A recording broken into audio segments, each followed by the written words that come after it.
एक भीतीचं वातावरण राज्यामध्ये ते निर्माण करतात अध्यक्ष महोदय.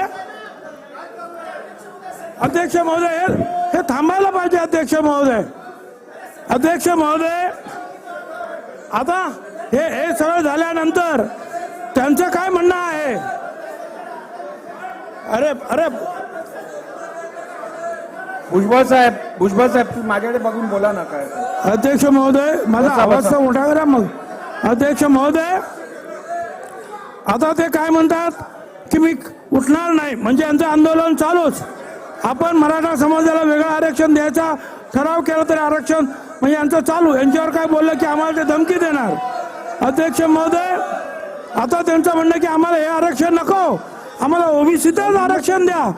अध्यक्ष महोदय त्यांची दादागिरी आणि जी काही खोटेपणा आहे तो त्यांच्याच बरोबर काम करणारे भंडारा डोंगरावरचे अजय महाराज बारसकर हे जे महाराज आहेत त्यांनी सुद्धा आता स्पष्टपणे सांगितलंय समाज मीडिया माध्यमातून की हे जे आहेत हे ग्रस्त ऐकणारे नाही. साहेब आपण 1 मिनिट बसा.